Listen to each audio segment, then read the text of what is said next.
Oh mon Dieu, j'adore cette chanson. Quelle chanson? Celle-là. Jailbait, nom féminin, anglicisme, de jail prison et de bait appât, adolescente postmoderne, la plupart du temps mineure et américaine, qui s'exhibe de façon obscène dans l'espace public que constituent les moyens de communication, les réseaux sociaux et Internet. Psychanalytique. Ce comportement collectif que l'on peut qualifier d'érotique se manifeste dans les circonstances contemporaines de l'hypersexualisation pornographique de la société et suppose l'existence des spectateurs de ce phénomène en tant que voyeurs au sens large.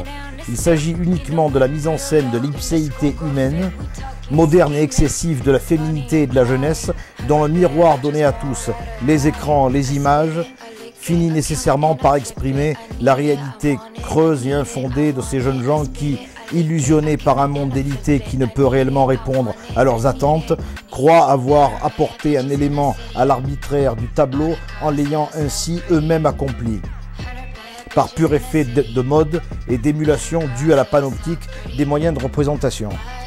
Par cette causalité médiatique, le sujet personnifie les vœux de reconnaissance de tous les autres, de la même façon que dans le complexe d'Électre, la fille convoite la sexualité du père pour mieux s'emparer du pouvoir qui lui fait défaut, le pénis, en le séduisant, puis en le dégradant du fait même que son intention endogène induisait d'emblée la faute, c'est-à-dire le sentiment inhérent de culpabilité propre à l'image du père et à sa cohésion sociale et dont le véritable rôle s'en retrouve détourné.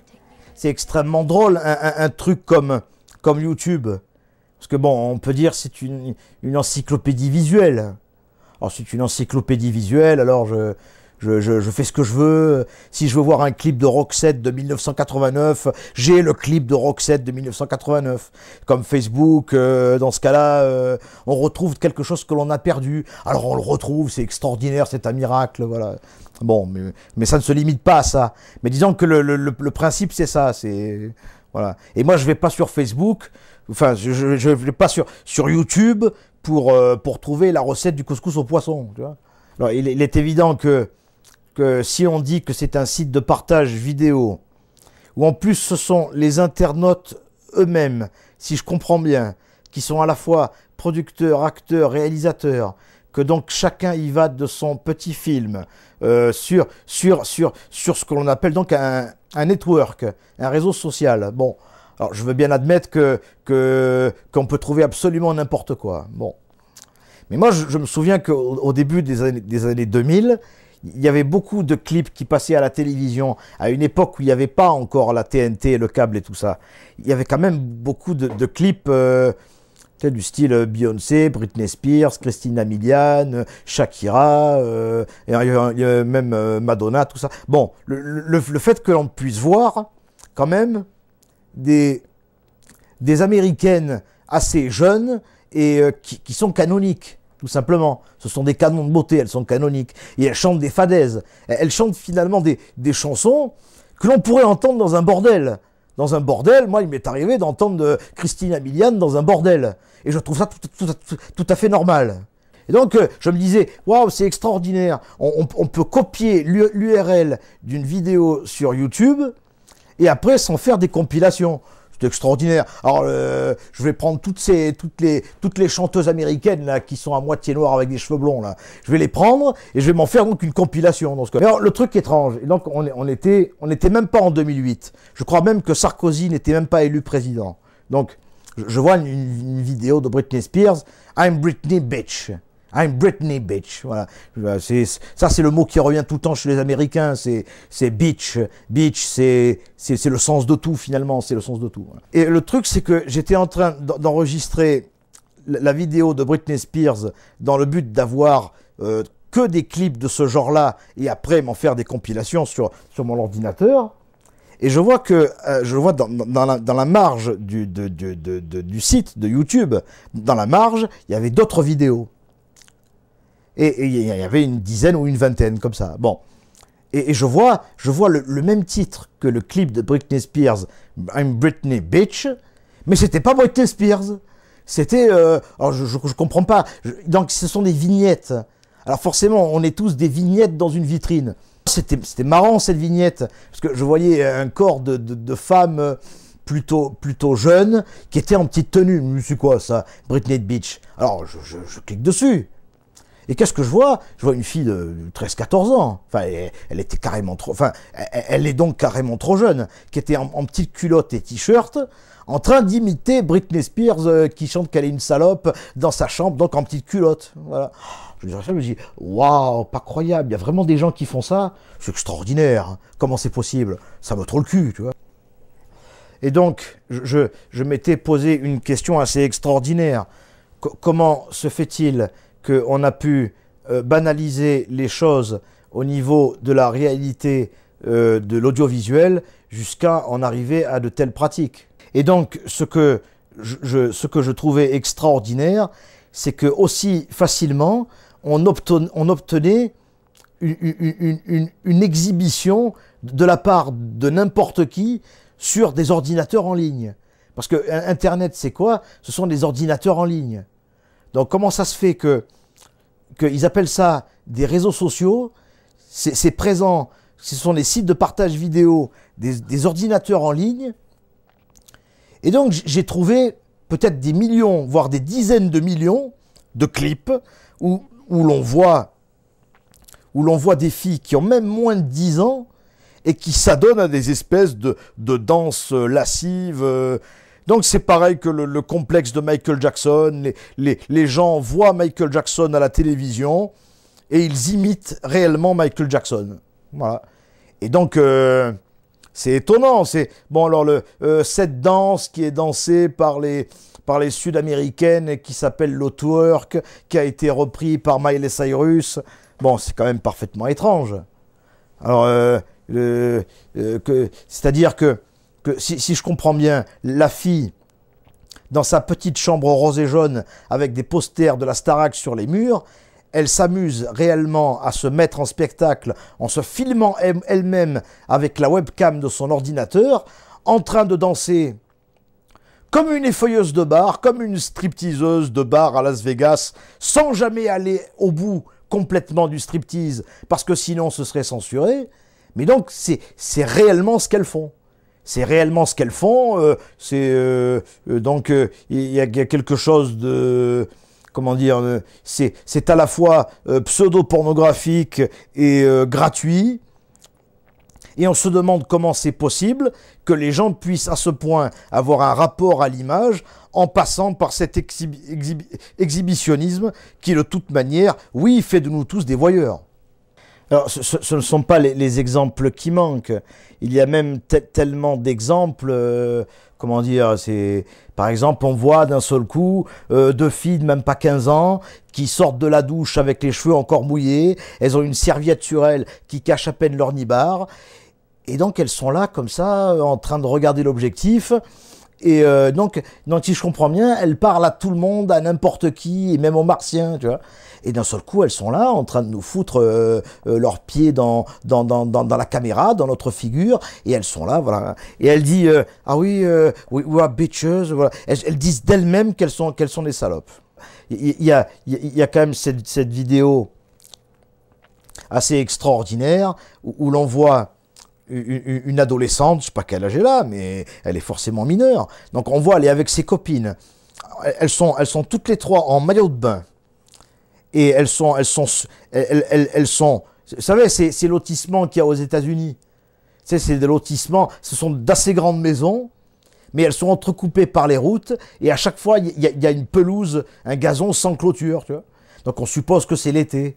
Et donc on voit, elles sont toutes les trois en train de se filmer avec un portable, et elles se versent l'arrosoir sur la tronche, et en même temps elles s'esclaffent.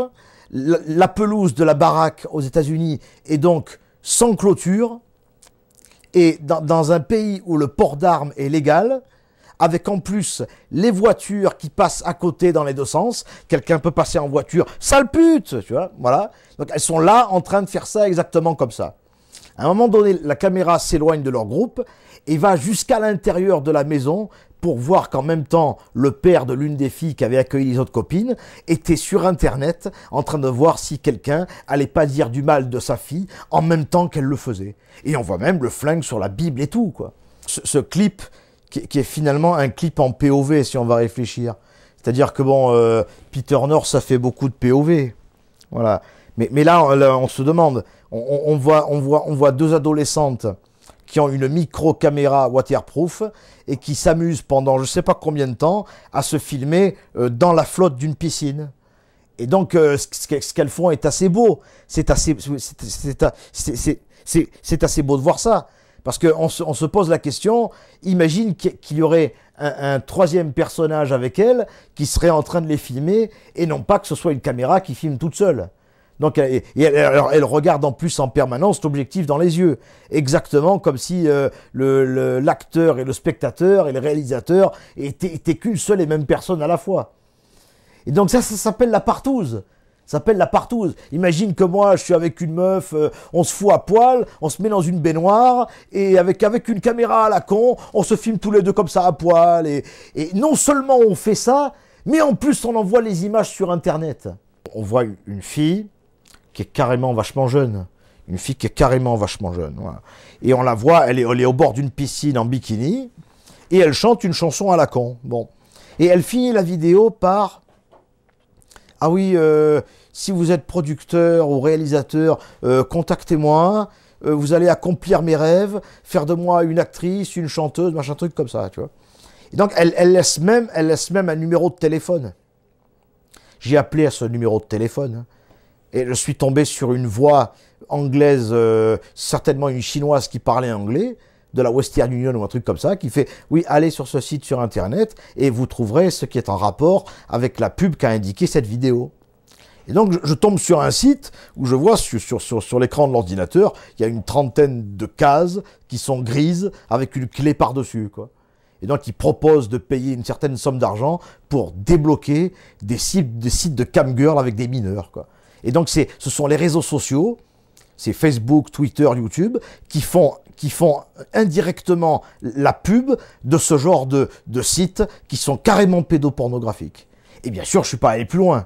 J'ai absolument rien fait. Tu vois. Quand j'avais 14-15 ans, au début des années 90, je me souviens que, effectivement, il arrivait que quand les parents n'étaient pas là, on traînait à la villa tard le soir, on était 5 ou 6, bon voilà. Donc effectivement, on avait un caméscope. Alors qu'est-ce qu'on faisait? De 23h jusqu'à 1h du matin, on se filmait pendant 2 heures en temps réel, sans arrêter la caméra, avec un caméscope avec de la bande, un truc quand même assez archaïque maintenant.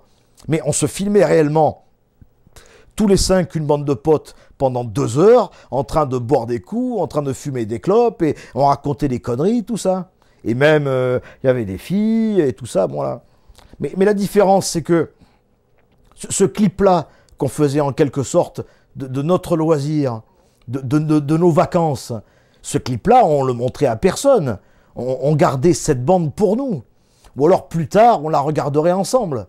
Mais jamais on aurait enregistré ça sur un ordinateur et après on l'aurait posté sur un réseau social pour que tout le monde le voie. Jamais on n'aurait fait ça. C'est comme le disait Guy Debord, hein, dans le monde réellement renversé, le vrai devient un moment du faux. Et donc c'est vrai dans tous les cas de figure. Donc on ne peut pas s'empêcher de... C'est maintenant, non seulement la fille dit « Ah tu sais quoi, je vais aux chiottes ». Le mec lui répond « Tu veux que je te filme ?» Donc ça veut dire qu'il y a un temps second où on est passé de l'acte au fait de filmer l'acte. Donc c'est ça qui est profondément absurde. Et en plus, on nous fait comprendre en quelque sorte des célébrités que l'on n'obtiendra jamais, mais la chose, elle est vulgarisée, elle est banalisée, toutes les valeurs sont aplanies, toutes les valeurs sont nivelées par le bas, et on pense que de cette façon, la liberté et la véritable représentation des gens existent. Alors qu'en fait non, ça crée encore plus de solitude, d'agacement, de frustration. Déjà, on peut dire que la télévision est une forme de viol de la perception humaine. Parce que les images que l'on voit à la télévision ne sont pas forcément liées les unes aux autres.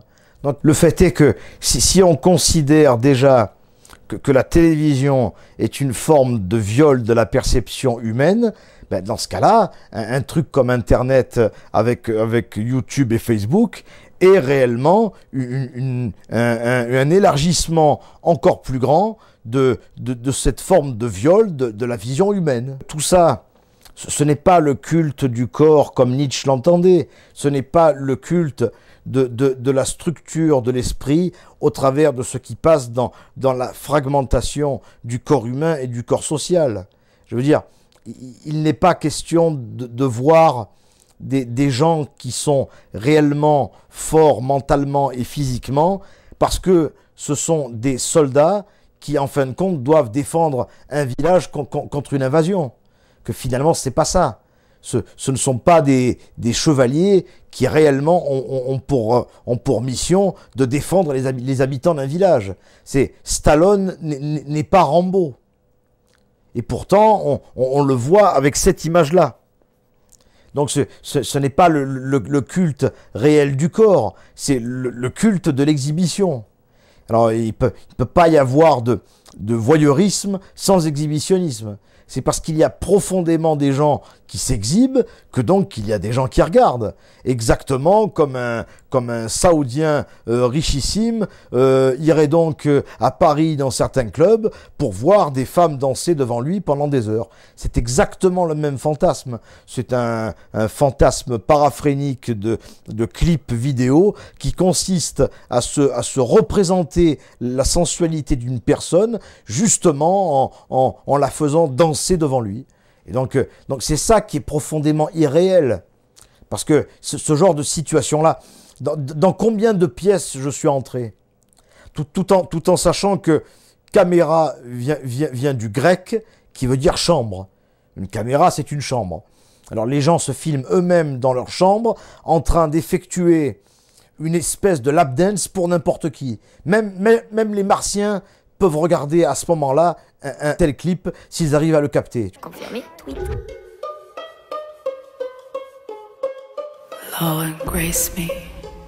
Pratique chorégraphique juvénile. Bon, de ces danses collectives émanant de jeunes filles. Bon, ce qui est extraordinaire, c'est qu'il s'agit en fin de compte, d'une danse précopulatoire. C'est-à-dire, c'est la danse qui est mise en scène par la femelle au préalable du rut, avant l'accouplement, dans le but d'inviter le mâle et même de renforcer l'ardeur du mâle par le fait d'avoir dansé avant qu'un coït, qu'un accouplement se produise.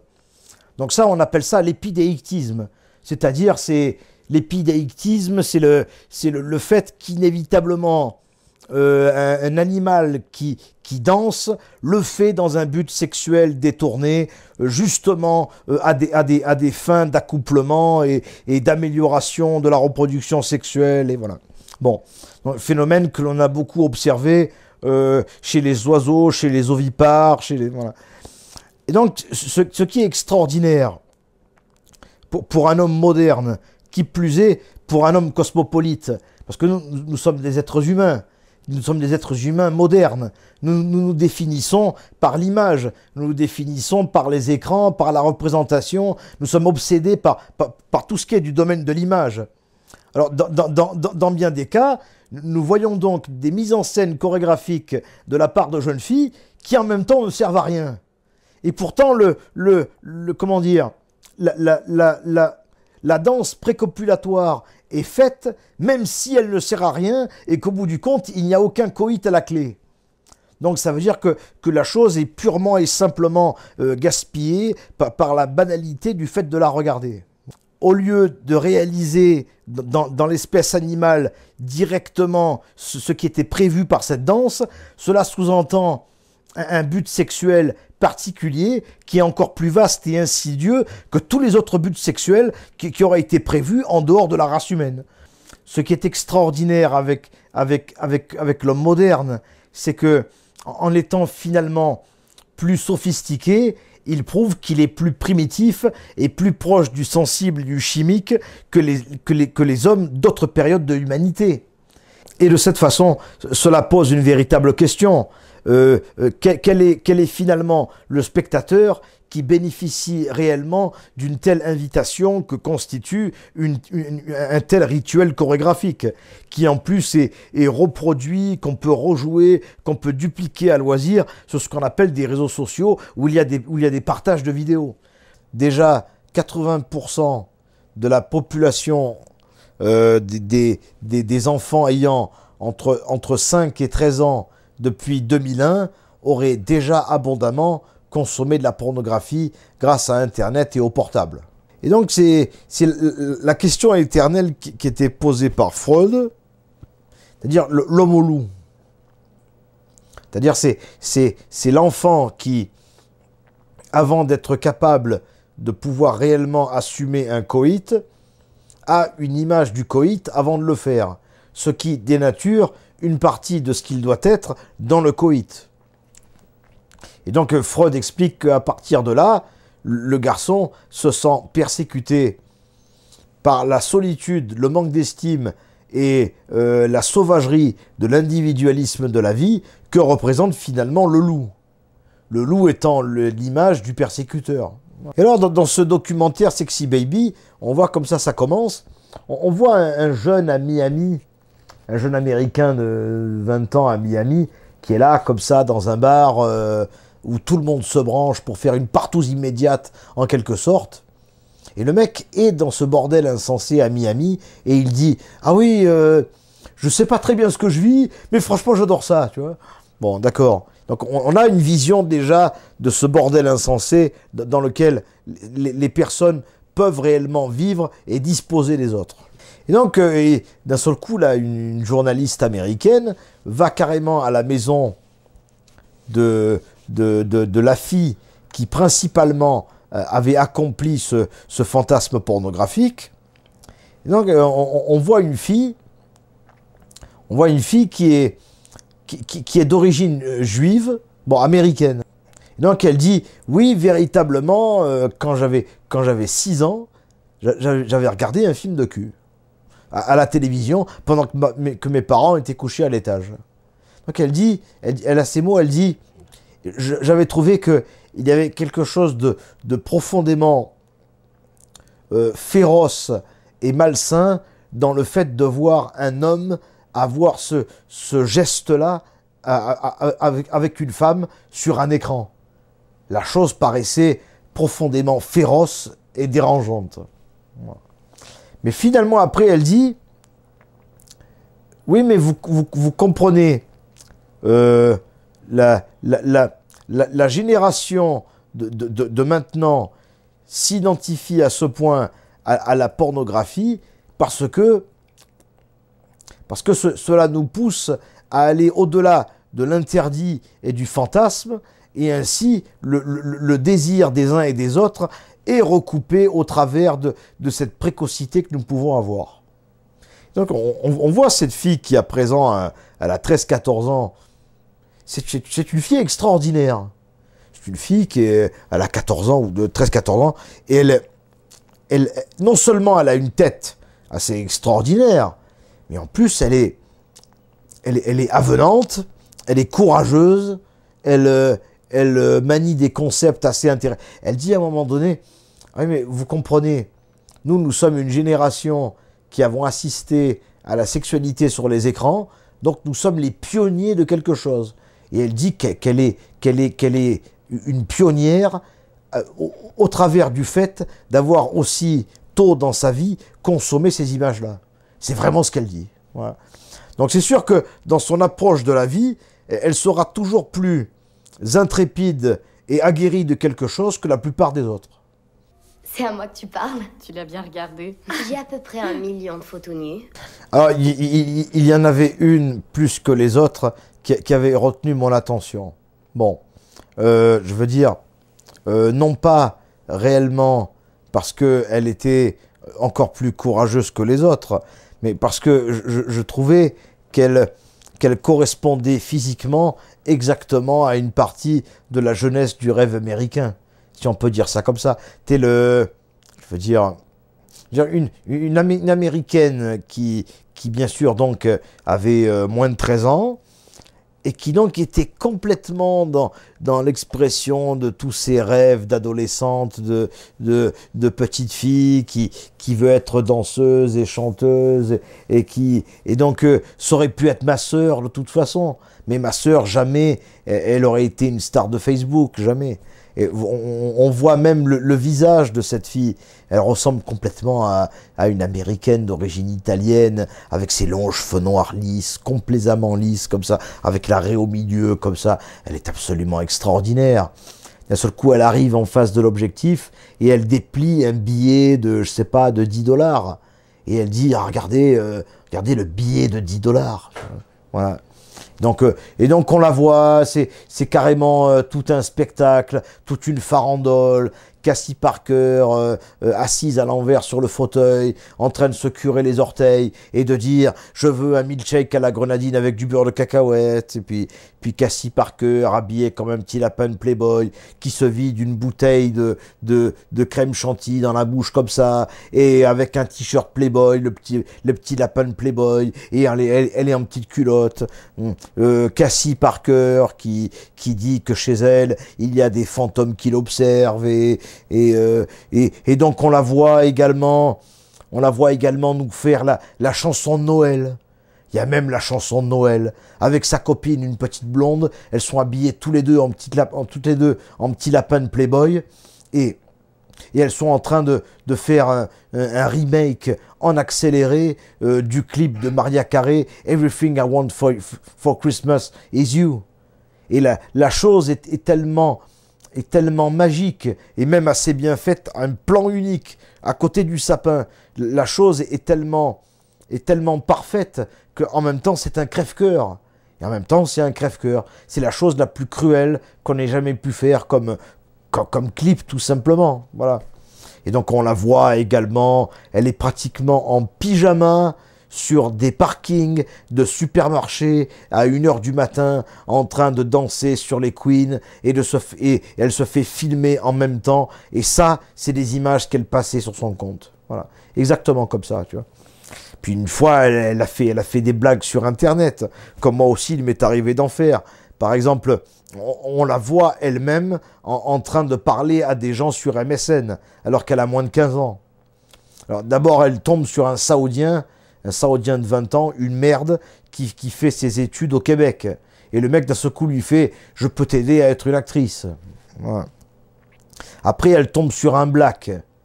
Et donc un black de Géorgie, tu vois, d'une vingtaine d'années.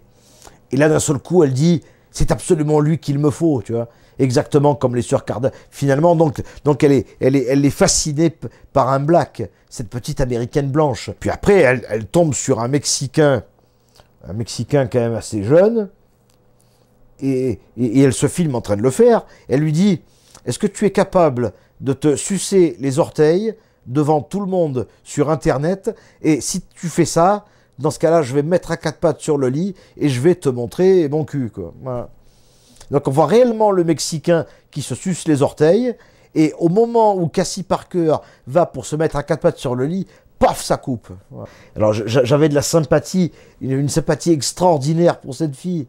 Et même je lui avais envoyé des poèmes, des machins, des trucs. Voilà. C'est exactement comme les porn birthday. Tu sais, les anniversaires porno. Comment se fait-il que quand la fille a 17 ans et 10 mois, elle ne peut pas faire réellement de la pornographie? Mais quand, dans ce cas-là, elle a 18 ans et 1 jour, alors là, tout le monde peut s'amener pour la partouzer, pour la baiser dans tous les sens du terme, voilà, quoi. Donc le problème, c'est ça. C'est est-ce que finalement, en assistant à la vie simiesque, grotesque et sensuelle des vierges négroïdo-flamandes du début du XXIe siècle, est-ce que, de cette façon, on n'assiste pas à l'enfance de personnes qui, après, par la suite, auraient réellement pu faire partie de ce milieu de l'érotisme? Donc ça, c'est la question que l'on est en droit de se poser. Après, que sont-elles devenues? Voilà. On fait courir les putes de Salem. Oh Lily, on te rattrape, ma belle. La vie des autres, le nouveau jeu de télé-réalité à l'usage de n'importe qui et à échelle mondiale. Des caméras de partout, chez vous, tous les jours, tout le temps, à la moindre seconde. Sur vous, dans le salon, sur la terrasse, dans les chiottes et la salle de bain, en bagnole, au bureau et même dans un placard. Et vous nous faites tous un roman à la con, un film de merde sur chacun d'entre vous, mieux que Kim Kardashian qui nous vend son parfum et qui se fait ramoner la vulve par le cousin américain d'Omar Sy. Vous pourrez même tout voir de la petite Kadera qui fait ses études de droit et qui prend sa douche. C'est fait pour. Et on va jouer au téléphone et laisser des notes et des commentaires à la con. Tapez 1 si vous voulez qu'elle vous montre son string. Tapez 2 si vous voulez la voir pisser. Si vous voulez la voir se disputer avec son père, tapez 3 et 4 si vous voulez voir son père la culbuter sauvagement en disant que cette émission, c'est de la merde. Voilà. Ah, c'est extraordinaire. Ce mois-ci, c'est elle qui va gagner le concours international. La vie des autres. Votre prochain spectacle sur TF1 et sur NEN TV. Et là, que penseriez-vous de l'espèce humaine en général? C'est la fête. À part ça, vous connaissez la blague du mec qui encule les canards? Parce que t'es ma fille. Ça te suffit pas comme raison? Mais justement, c'est ce que je dis. Je suis ta fille. Qu'est-ce qu'il y avait de mal à me voir nue? Lily, ça suffit. Ce que j'essaie de dire, c'est juste que la nudité n'est pas nécessairement sexuelle. Et c'est la même chose avec ces photos. Elles n'ont rien de sexuel. C'est vous qui les interprétez de cette façon-là. La fameuse théorie du complexe d'Electre. Bon. Electre était une héroïne achéenne qui avait perdu son père. Et elle voulait venger la mort de son père en assassinant et en prenant la place de sa mère. Et donc ça exprime le fait que la petite fille est poussée à aimer son père, parce que finalement, la tendresse qu'un père par procuration pourrait lui donner serait le moyen par lequel elle serait venue au monde à partir de cet amour, ce qui fait qu'elle y retournerait avec le démiurge de ses désirs éternellement à l'intérieur de cet amour, de cette tendresse, de ce désir. Donc dans bien des cas, on est censé se poser la question, est-ce que toutes les femmes ne sont pas bisexuelles? Est-ce que toutes les femmes ne sont pas des garçons manqués? Parce que si dans le complexe d'Oedipe, l'homme veut tuer le père parce qu'il affronte un autre homme dans un combat physique et qu'il désire sa mère, parce qu'en couchant avec sa mère, il fait finalement l'amour avec celle qui aurait pu être à l'origine de sa propre vie. Bon, donc ce complexe d'Oedipe-là, il existe aussi chez les femmes. Donc ça se traduit par un désir inconscient permanent du pénis de l'homme ou du père qui l'a créé. Donc c'est totalement différent du complexe d'Oedipe. Dans le complexe d'Oedipe, le garçon a peur de la castration, parce qu'il a un pénis, et qu'il doit affronter les autres, qu'il doit affronter la réalité.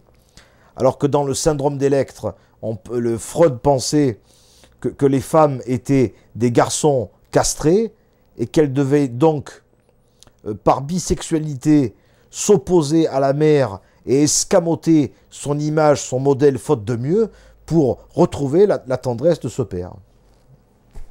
Et donc, il faut quand même voir il est extrêmement difficile, dans une société comme la nôtre, où finalement, je veux dire, par le passé, dans les sociétés antiques, même pas les sociétés médiévales, dans les sociétés antiques, il n'y avait pas autant d'enfants prodiges, de femmes grandes et fortes, capables de se défendre, et aussi autant d'étrangers. Il n'y avait pas autant d'étrangers dans la société. Donc les sociétés antiques étaient d'une grande unité sociopolitique, des hommes entre eux. Il y avait un véritable lien social. Bon. Et donc, il est tout à fait normal que la proscription de l'inceste soit à l'origine de la société moderne. Parce que si on était incestueux, on ne pourrait pas créer les corps sociaux que nous avons créés récemment. Et donc toute la société moderne est basée sur l'interdiction de l'endogamie, c'est-à-dire de l'inceste, dans la mesure où tout le monde se représente actuellement dans le tissu social et où inévitablement les gens se rencontrent et refont des complexes sexuels de cette nature. Et puis le complexe de Pygmalion, c'est pareil. C'est un père qui a perdu sa fille et qui veut réellement mettre au point une statue à laquelle il donnerait vie par son amour. Voilà.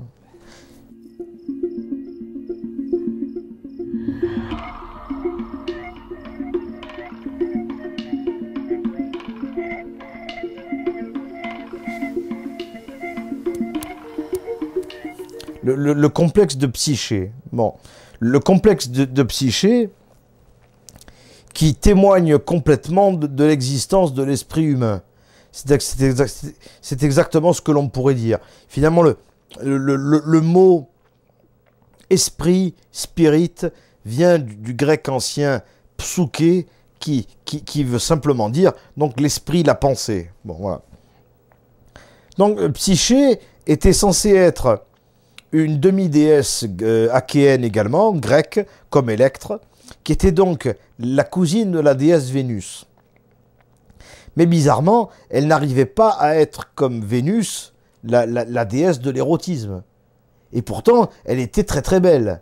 Mais elle avait suscité des jalousies, des ressentiments dans sa famille. Parce qu'elle était aussi belle, voire plus belle que Vénus, mais bizarrement, elle n'arrivait pas à avoir la même vie que sa cousine Vénus. Bon.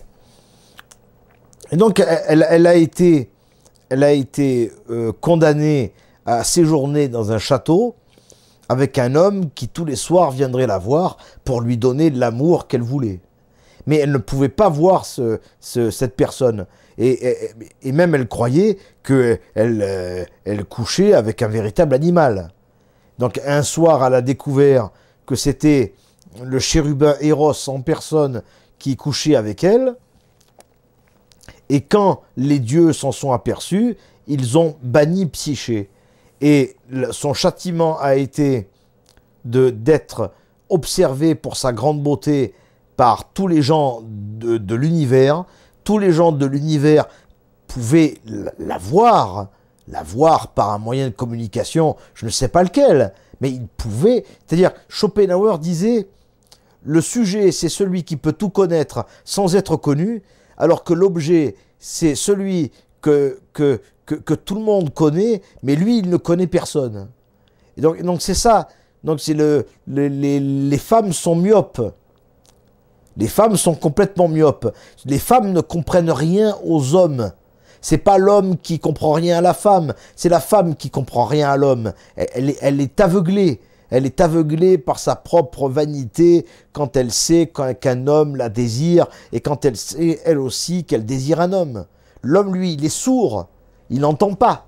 Il n'entend pas ce que la femme dit. Il n'entend pas. Mais la femme, elle, ne peut pas avoir une véritable image de l'homme. Et donc Psyché était condamnée à être observée par tout le monde, mais elle voyait presque pas les gens qui l'observaient et qui la regardaient tellement elle était belle. Et elle n'a pas réussi à être comme Vénus, la déesse de l'érotisme. Donc Fifi. La théorie principale que moi j'ai mise au point au sujet de Psyché, c'est que notre esprit est cette déesse que tout le monde regarde, parce que nous sommes tous presque aveugles et nous errons dès la naissance dans la nuit sans fin. Non. Mais à la fin de la légende gréco-romaine, on nous dit que heureusement, Eros et Psyché se retrouvent dans un banquet à l'Olympe, au paradis, et ils sont tous là rassemblés, et ils s'aiment jusqu'à la fin des temps, et ils sont glorieux, et resteront à jamais marqués dans l'esprit des gens. Et que l'esprit, donc, est cette demi-déesse qui était presque myope.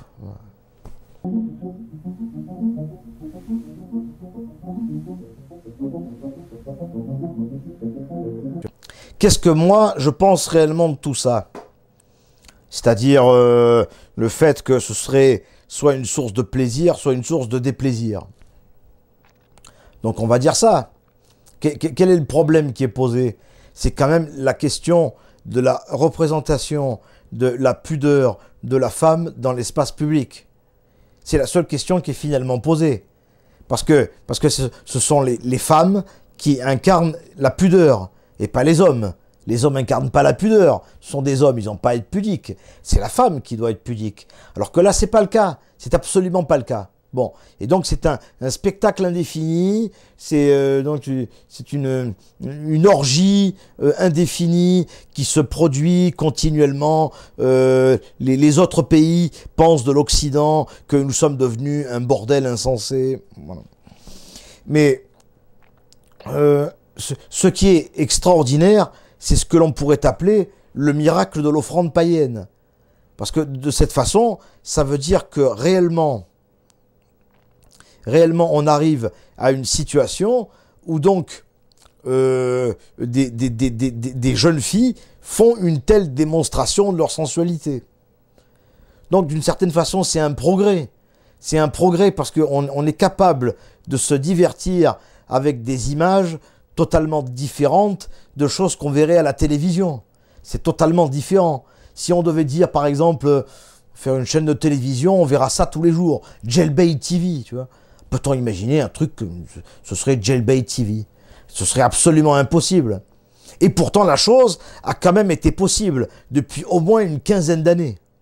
Bon. Donc, de ce point de vue-là, on peut dire que c'est une bonne chose.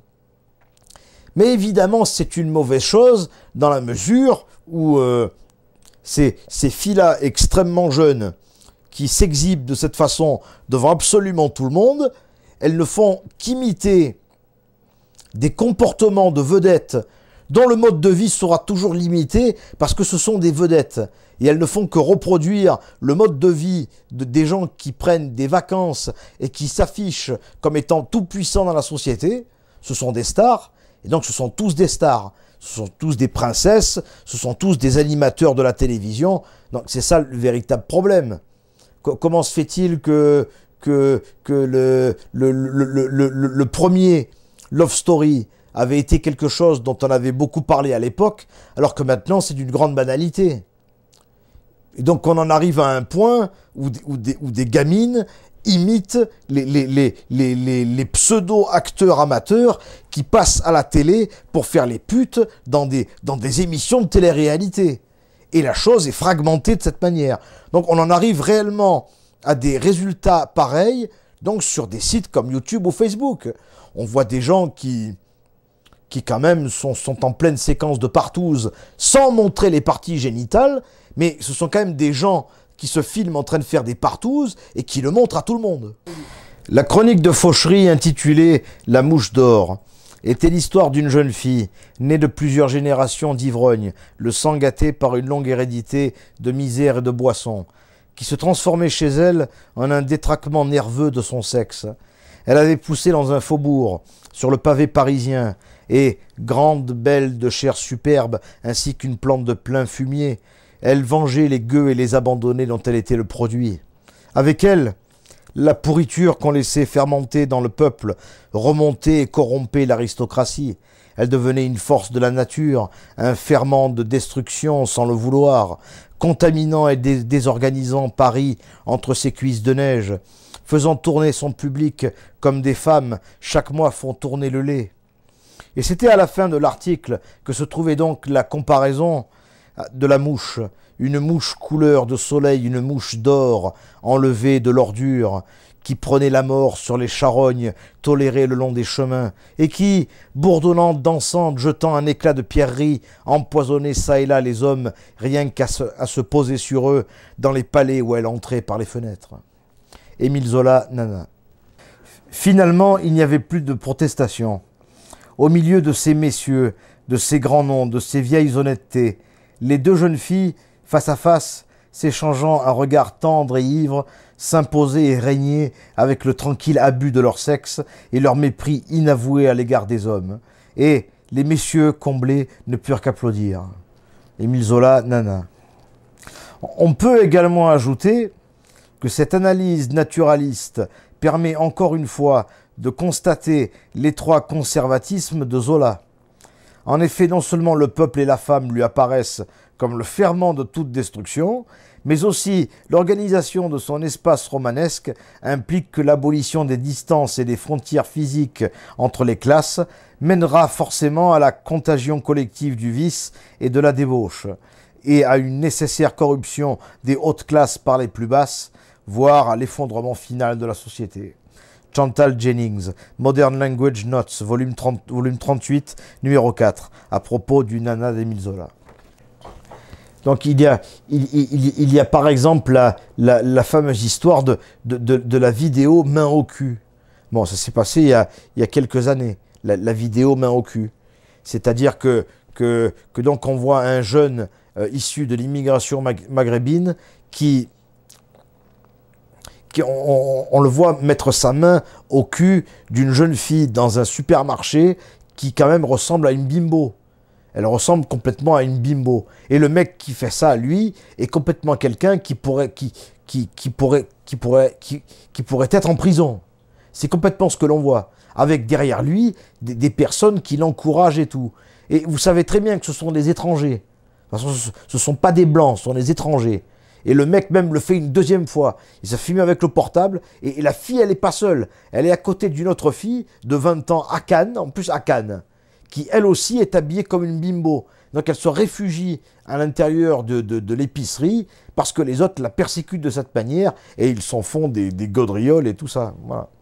Alors tout de suite, il contacte les médias, la secrétaire d'État chargée aux droits des femmes et donc les associations féministes, les associations antiracistes et tout ça. Alors, tout ça est parfaitement ridicule. Parce que si on dit c'est quelque chose d'antiféministe, ce n'est pas de la criminalité. Mais moi je pense quand même que ça reste de la délinquance. Ce genre de choses-là, elles se produisent bel et bien. Et je vois pas en quoi ça, ce serait forcément un dénigrement des autres dans la société. J'en ai pas du tout l'impression. C'est juste quelqu'un qui n'a pas pu se retenir en face d'une personne qui l'avait complètement poussé à faire ça. Et de toute façon, je répète que cette moquerie, elle est partagée, notamment par les gens qui sont étrangers à ce pays et qui viennent ici et qui ont des comportements scandaleux de cette nature.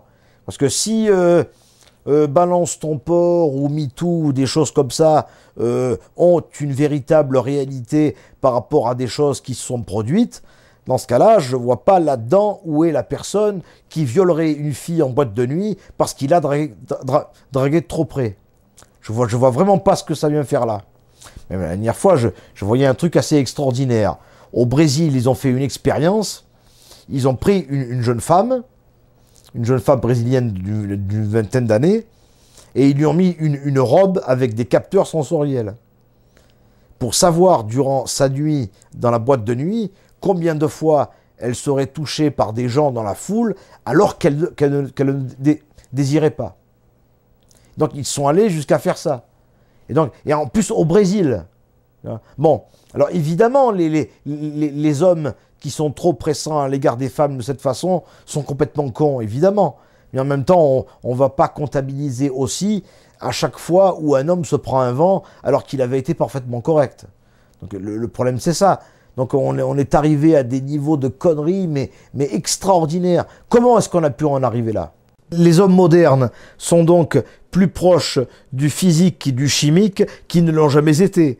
En même temps, leur comportement est plus basé sur une infinité d'illusions qu'elle ne l'a jamais été à d'autres périodes de l'humanité où tous ces écrans-là n'existaient pas. T'aurais pu être une porn star, tu sais ça. Non, pas là, parce que ce que j'ai fait cet après-midi-là est vraiment dégueu. Et donc, ce qu'il y a de formidable avec cet épidéictisme, c'est qu'il fait comprendre deux choses. De la part de ces jeunes filles qui mettent en scène une espèce de danse d'accouplement qui ne sert à rien. C'est que, non seulement ça veut dire que le réseau social, que le tissu social contemporain est à l'image d'une désertification morale qui nous concerne tous. Ça veut dire que nous vivons dans un désert de moralité humaine, et en même temps, cela signifie complètement que que le véritable but de ces danses-là ne sont pas forcément le coït en lui-même, mais correspond uniquement au plaisir que prendrait n'importe quel spectateur à voir une chose pareille. C'est qu'en même temps, la chose indirectement prouve son inutilité réelle au sens physique, alors qu'il s'agit uniquement de se baser sur le spectacle en lui-même. Mais en dehors du spectacle, est-ce qu'il y a une vérité de la chose? Tu vois la différence que ça fait avec un peu de lotion, pas vrai? Alors, c'est censé faciliter la digestion. Alors ça va, Lily? Ouais, une autre belle journée. T'as pleuré, chérie? Non, non, c'est seulement un gars qui a enfoncé ses doigts dans ma gorge. Ah. Waouh. C'est loin d'être aussi sexy qu'on croirait. Les filles sont en haut, alors tu peux... Cool. Elle est mignonne. Gros porc. Et donc, pour terminer, je dirais que il y a une histoire que je trouve très significative. Celle d'un caricaturiste allemand des années 1920, dont le surnom était Jack Gross. Bon. Donc cet homme-là était comme n'importe quelle personne qui aurait fait des parodies, que ce soit le Groland, ou Harakiri, ou Charlie Hebdo, ou les Guignols, ou le Bébé Show, ou je ne sais quoi. Mais lui, ses caricatures étaient des caricatures porno de la réalité qu'il ne pouvait qu'apercevoir. Mais effectivement, cet homme-là, Jack Gross, était un homme d'une grande solitude qui avait fréquenté assez abondamment les bordels durant un certain temps. Les bordels à Berlin, à Vienne ou je ne sais quoi, alors que Hitler montait de plus en plus au pouvoir. Bon. Donc il a vu des choses effroyables dans ces bordels. Non seulement des mineurs prostituées, mais aussi des mecs de 50 ans déguisés en bonnes femmes qui disaient ah oui, quand j'étais petit, je rêvais déjà d'être une fillette et d'être exactement là où je me trouve. Donc il a vu des choses pareilles réellement. Et les caricatures qu'il faisait décrivaient exactement les choses qu'il avait vues. Et il grossissait les traits à chaque fois, justement pour, en exagérant la réalité, montrer exactement quel visage avait la réalité humaine. Mais ça, les gens ne le comprenaient pas. Donc une fois, il avait été attaqué en justice. Il avait fini devant un tribunal pour outrage aux bonnes mœurs à cause de ses textes, de ses dessins, comme les gens font des dessins de nos jours pour illustrer de façon parodique une situation politique contemporaine, tout ça. Et donc le tribunal lui reprochait d'avoir réellement fait un outrage aux bonnes mœurs et d'avoir créé une œuvre pornographique inacceptable sur un plan moral. Voilà exactement ce qu'on lui disait. Bon. Et lui, il se défendait en disant « Mais finalement, ce que je décris là, c'est exactement la réalité telle que je l'ai aperçue. » Et donc, ce qui était extraordinaire avec ce caricaturiste, c'est que, donc, quand lui, par exemple, il baisait une pute, eh ben, il n'était pas en train de faire ça. Il ne faisait que donner de l'amour à des personnes qui étaient incapables de lui rendre cet amour. Et finalement, cet homme-là a été toute sa vie d'un grand courage, dans la mesure où lui aussi, il avait accompli le vice de tous les autres, alors que les autres en avaient fait de même, mais n'auraient jamais exprimé ce que lui, il avait vu alors, à ce moment-là, durant toutes ces années. Ça va, tu calmes, bitch. Marie, ok. Oui, on est là.